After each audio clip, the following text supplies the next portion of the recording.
Hello and welcome to my channel. My name is Ibironke Otushile. I hope you're all doing well and I hope you are all doing fine. So, as we are all getting vaccinated, as summer is quickly approaching, I thought I'd come here and give some tips on how to travel solo as a woman. This can definitely be useful for men as well, whatever you identify as. Children, like minors, of course not 10-year-olds, because I don't expect a 10-year-old to be traveling alone, but maybe a 17-year-old. So anyway, I'm going to give you some of the tips I use, some of the tips that I think would be helpful for you as a woman, you as anybody traveling alone. So before you even embark on this journey, I think it's important for you to do research on the state, city, country, borough, town, continent that you're going to, because some places are not very friendly to women. Some places are not very friendly to Black people. So being a Black woman, it's very important that you read reviews of what other people have experienced in their past. You can literally go on Twitter and type in places that are safe for Black people and you'll find a list. You can go on TripAdvisor. I go on TripAdvisor when I'm looking for tours and stuff. You can go on TripAdvisor to find out how the place is for women, how the place is for foreigners, so that you can at least get an idea. And you know, people lie on TripAdvisor and stuff. So that's why I also encourage that you go on YouTube and watch different videos, because unless like you're a pathological liar, your expressions might tell a bit of the truth as you're speaking. So for example, when I knew I was going to Benin, Republic of Benin, I was like, okay, let me look up this country on YouTube, and I found I believe Sasi Funke. Did Wade go there? I don't know if Wade Maya went there, but I know I watched him for something. It was either Togo or Benin, I can't remember, but yeah, watch as many YouTube videos as possible, hit like for them. read blogs, read blogs, because people tell you about like the food, and if you have like a really picky palate, that would be some helpful information to read on a blog. If you are very picky about hotel spaces or whatever, read a blog. They'll tell. That's even how I found the resort that I stayed at in Benin. I was watching their vlog and I was like, okay, where did this person stay? Okay, this place actually looks clean and nice, because you know these hotels, they be putting up pictures of when they first opened, or maybe like stock photos to claim that that's their establishment, and it ain't. They lying. So it's always great to see with your own eyes how it looks via video, via picture on blogs as well. So yeah, I personally always read reviews. I personally always watch videos. That I believe is very helpful. Also, I would say you should get an unlocked phone, plus or minus Mifi, portable Wi-Fi that you carry around. I have an unlocked phone and I use T-Mobile. T-Mobile basically switches to the main provider of the country that I have traveled to. It's not going to say T-Mobile at the top of my phone. It's going to say Digicel, and I'll be roaming, so I can actually connect to internet and stuff. But it's not always strong, and it's kind of dangerous because if the connection isn't strong and you don't have Wi-Fi, or you can't locate somebody who has directions or understands your accent or something like that, then you're kind of SOL, shit out of luck. So I recommend getting an unlocked phone and getting MiFi. If you can't get an unlocked phone, most airports, if not all, sell SIM cards at the airport. So that's not much of a problem for you, because it's very important to have a source of communication with your family back home. They're probably worried about you. You might have a quick question that you want to ask them. It's easy. When I was in Togo, I didn't know what was going on, and thankfully my friend Ibrahim called me right at that moment and translated for me. Otherwise, your girl would have been on Google Translate like she was before. I literally would type in a question like, where is the bathroom? And then show it to them, and they're like, and I just follow their hand movements. Most people speak English, but still. That actually brings me to my next point about carrying a language dictionary, because if you don't have access to Google Translate, for example, or any sort of online translator like I did, you are going to be in some deep problems. I mean, you probably would be more sensible than I was and not go to a country that you don't understand their language. But if you are like me and you're adventurous and like to do things like that, then I suggest you get a dictionary. Bring that dictionary with you. And I mean, you kind of learn the language. Oh my gosh. Sorry, back to what I was saying. Language dictionaries will help you out. Otherwise, you're going to be forced to learn the language like in the moment. I mean, hey, it's common sense too. I think you can figure certain things out if you have like a basic knowledge of the language and learn the basic greetings. Bonjour, all that stuff so that it can help you out. I would not recommend you go somewhere that you don't understand what they're saying. Like, that's just safe. Like, what if they're trying to kidnap you? You wouldn't know because you don't understand what they're saying. So, I personally don't have this, and I don't know why, but it's an awesome idea to have pepper spray. If you can't buy pepper spray on Amazon or the sorts, you just get you like mix a whole bunch of stuff, hand sanitizer, cayenne pepper, water, shake that bad boy up, put some alcohol in there, and God forbid you get in a situation where you need it, whip that joint out and in their eyes and run. It's not funny. No, but seriously, there are ways to make homemade cayenne pepper. There are ways to make homemade pepper spray if you can't get your hands on actual pepper spray. Also, you can get a taser. You just have to put it in your cap. Nope. You have to put it in your checked-in luggage when traveling because I mean it is a weapon. So just put it in your checked-in luggage and you'll be fine. I don't know if a pocket knife is really necessary, but you can also put that in your checked luggage. I know there are people who have like anxiety and like actual real fears, and these fears are logical, of course. So if that's you, carry your taser, carry your pepper spray, carry your pocket knife. But when traveling, please remember to put it in your checked-in luggage. I don't want you getting stopped at the airport. That would be terrible. That would be traumatic. So yeah, remember that. Also, carry some sort of travel light or a small flashlight just in case power goes out. Not everywhere has stable light, and just in case you need to be able to see where you're going, and your phone might die, so you can't use your phone's camera, you can't use your phone light. At least you have a small flashlight that you can travel with. There are flashlights that aren't battery powered. I don't remember what you call them, but I definitely have one of them. And you just click on and click off. I don't think it's solar powered, but there are definitely flashlights that don't need batteries that you can carry, which would be great because you don't want the battery to die. Or you can just put fresh batteries in the flashlight. So when it comes to traveling, I would say only travel in the hotel or resort approved cabs. Hotels and resorts have cabs that they trust and phone numbers of them if they don't have shuttles of their own, because there are hotels and resorts that have shuttles. But if you are not opportune to either get into the shuttle or the shuttle doesn't exist for the hotel or resort, then only go with the cabs that the hotels and resorts recommend because they know them or they have a connection with them.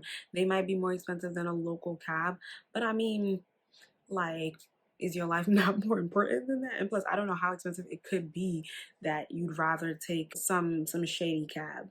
Yeah. Also, don't get into cabs that take more than one person. When I travel, I take Uber and no, they don't have Lyft outside of America, but I take Uber rides, and those Uber rides, they don't have shared rides. Like in those countries, it's just you're the only person, and at least your ride can be tracked that way. You can always share your ride with other family members if you're worried about your safety. I'm pretty sure you'll be fine, but yeah, it's still a possibility. Hotel or resort approved cabs or Uber rides or the equivalent. Like it's no longer called taxi, it's called Bolt. I have my reservations about Bolt, but hey, if you need some sort of ride that can at least be tracked, those would be your best bets. Speaking of hotel and resorts, I would not stay in an Airbnb alone. That just sounds like a recipe for disaster because technically the only person who knows you're there is the owner of the home. And I'm not trying to say that these owners are shisty and will set you up, but some of these owners are shisty and will set you up. So it's just safer to go to a place where at least you have record of checking in and record of checking out and cameras probably in the on the facility grounds to at least see or monitor your movement in case something happens. I just wouldn't. I've read horror stories about Airbnbs. Forget the fact that they put cameras and people in the bathrooms and bedrooms. I just wouldn't do it. And I would hope you didn't do it either. If you're with a group of people, fine. That's totally okay. Makes sense. You save money that way and at least you're like immersed in the culture of the locals, like you're like right next door to them, so you might hear people street hawking and selling street food and stuff like that, and that would be nice when you're in a group, not alone. Speaking of being tracked and having your whereabouts known, when you if you have an American passport, I suggest that you go to, I'm going to put the site below because I don't remember it off the top of my head, but the immigration site, the US immigration site, where you enter your information into, I believe it's called STEP, so that America knows where you are. God forbid a natural disaster happens or a war breaks out, I don't know, something extreme, they will send for you and they will come get you. When COVID happened, like when it first happened, I signed up for STEP, and I think they actually, not I think, they actually still do email me because I didn't let them know that I'm back in America. They email you like, this is what's going on. You need to get your butt out. We're sending a plane this date. If you can't get on it, it's all about safety. I know it sounds like you're being paranoid, but there are certain times where you need to have the American government know where you are. I've only done it once, and that was because of COVID. Other times I've just like traveled, which could be dangerous, but I mean, sometimes you gotta live a little.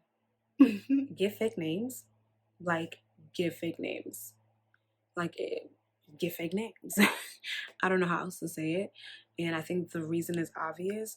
If you feel very weird around a person and it's not like you're on a travel group together or something, I would give a fake name. My fake name is Diana Johnson. I have no problem saying it here that my name is Diana Johnson, but just giving out your like government name and like your real information doesn't sound like the smartest thing to do. Sounds pretty dangerous, especially because if people start asking, "Oh, y'all know that the girl?" Because that's another thing too. When you travel certain places, they're very small. So if it's an island, everybody knows everybody, or if it's like a very cozy town, everybody knows everybody. So don't give your real name.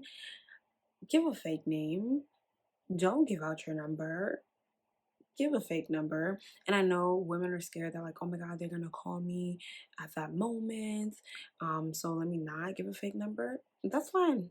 Give your real number and then block them after they call you. I just am really against giving personal information to strangers in a foreign country. I'm against it in my own country. So now imagine me in a foreign country. And thankfully, I sometimes have two numbers when I'm abroad. So I could just always give the abroad number, because after that, you're not calling me, you're calling somebody else.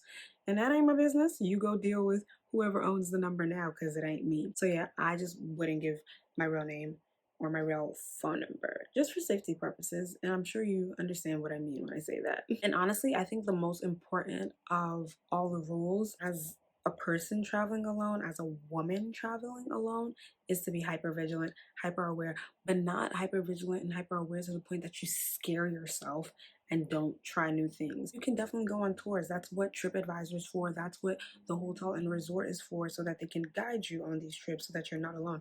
One of my tour guides is my friend on Facebook now from Egypt. Very nice guy. One of my tour guides from Togo, literally we like chat on WhatsApp every once in a while.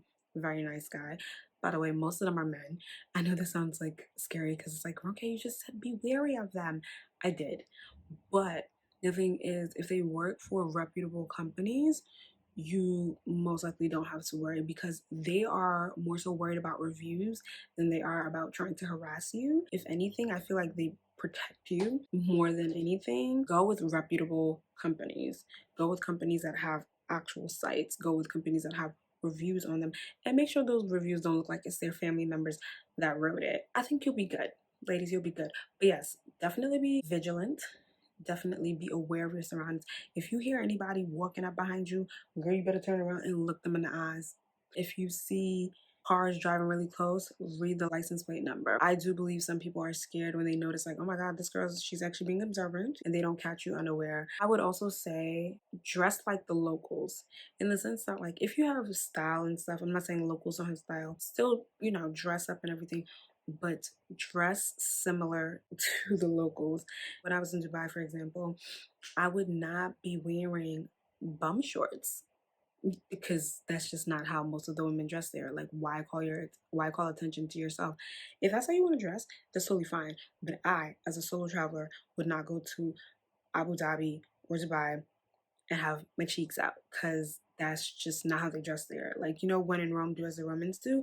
That's a great piece of advice that I think you as a solo traveler should follow. Also, learn just a few of the mannerisms to understand how to communicate in case you need directions, in case you need instructions, help, whatever it is. it, for example, there's this like running joke on Twitter that Nigerians, rather than just saying, "Oh, hello, excuse me, can you help me?" blah blah blah, Nigerians will say, "Good morning, excuse me, please, no vexo, I beg, can you help me?" Like, they put like 50 statements right before the "can you help me," just because they don't know if you have some past anger, present anger, future anger, and they don't want it to come out on them. So they say a whole bunch of things before they ask their actual question. So if I wanted to ask a question, I wouldn't just say, "Good morning, do you know where this is?" They're gonna be like, "Who? Is she talking to me like that?" So if I go there, I would say, "Oh, good morning. I hope you're doing well. Sorry, can you please, you know what I'm saying? Do a whole bunch. They're extra, so do a whole bunch." So yeah, study the mannerisms of the respective countries that you're going to, or your respective destinations. Let me not even say countries that you're going to, so that you can have a better time, and people will help you a lot more, or maybe more easily than if you didn't do what they did. Do as the Romans do, baby girl. For all you slay queens, get a tripod. Get a tripod. Get a tripod. Because I promise you, some of these foreigners do not know how to take pictures, or they just don't really care to get you the perfect picture because they have their own things to do. Hey, that's fair enough. But if you want to make sure you have like the perfect picture, get your tripod. I would place my tripod when there aren't many people walking by, like when it's not a busy place, just because I don't know if these people have sticky fingers and you don't want your tripod stolen that has your camera on top of it. So yeah, get a tripod to take pictures of you, or get some, or size the people that be looking at them like, "Oh, he looked like he could take pictures. I'm excuse me, can you please help me?" Yeah, something like that. And then they'll get you your pictures. Otherwise, people cut your forehead out. And if you had a cute hairstyle, too bad, because nobody's gonna see it now. So definitely get a tripod for your bomb Instagram photos. Ooh, also bring a small ring light. They have like those portable ring lights that you can get, because not everywhere has good lighting. And if you want to do makeup, you're gonna look like a scarecrow or just crazy, because the lighting will probably be bad and your makeup might not be fully blended, and you won't know, and you'll go out into the natural sunlight looking like a ghost. Also want to make sure that you have some sort of identification on you that isn't your passport. I would not have my passport on me. I remember when I was studying abroad in Copenhagen, and we were taking a class trip to London. One of my classmates, who I'm pretty sure is narcoleptic. That doesn't matter. Anyway, she went out to drink the night before with some classmates. Me, I went to sleep because I was like, I'm not missing this flight, even though I actually live the closest to the airport. But anyway, they stole her wallet, and her passport was in her wallet. So she couldn't travel. She couldn't go on the trip with us the day we left, because she had to get like some expedited form to say like, "Hi, I'm American, this is my identity," in order to get on the plane. So she missed the first day or two of the class trip, and it's like, that's why you're not supposed to be traveling with your passport. If you have a state ID, a non-driver's license ID card, or a driver's permit, use that as a source of identification, just so that if by chance you need to identify yourself, you have that, and it's not something important like your passport. Have your passport locked away in the safe, or like bundled very well in your suitcase. I personally bundle my passport in my suitcase, just because I don't really be trusting people to put like money and gold and stuff in a safe that it's possible. I know, Ronke, you're being paranoid. They're not gonna figure out your passcode. But whoop, I'm sorry, I can't take risks. I just like to, bundle it up in a certain type of way, so that it's in my suitcase and I'll find it. I don't need it anyway to be walking about. Hey, you can definitely use a safe. I just don't. Speaking of safe carrying stuff, blah blah blah, get a fanny pack. They have cute fanny packs these days. Get a nice fanny pack. I have like a multi-chrome see-through fanny pack. I use tissue to wrap certain things up, or like paper to like fold certain things, so that the fanny pack still looks cute, but I have my important things. And my dad actually taught me this about, like, when you carry money, or I don't know, something else important. This probably would work for guys more than women, but if you're not wearing like tight or fitted clothes, you can definitely wear shorts underneath, or like swimming trunks, because they have pockets, and you put your money in there, and then you put your pants on top. And so, like, if they want to rob you, they gonna have to put their hands in your pants first. So that's a lot of work to do, which is why I was like, ah, genius, you're mine. The reason why I would carry a fanny pack is because book bags can get stolen, can get robbed. My friend and her mom, when they were in Italy, her mom sat comfortably waiting for the train, time to get up, and her back was real light. She like, the heck, y'all, I don't even know how they cut her book bag. Like, they cut the book bag part off, like, and it was gone. So it was just the straps. Wow, people they steal. Oh. The way that people steal is interesting. So I would have a forward facing bag, which is why I recommend a fanny pack for carrying important documents and important information when traveling, whether in a group or alone. Along with being aware and being observant, please don't appear as a tourist.